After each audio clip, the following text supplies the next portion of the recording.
Hello, in this video I want to show you how to use fly keyword in Warhammer Age of Sigmar 4.0. And to do this, let's assume that the Stormcast Eternals unit on the left side right here that does have the fly keyword.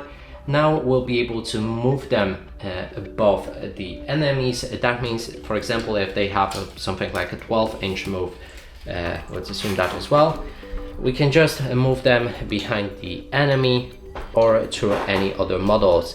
Another thing common to the flying is that you can get through any terrain without measuring any vertical distance, so you can just freely move around the battlefield. And that's it for this video. Hope you like it. Please consider subscribing to our channel, leave a like and a comment below.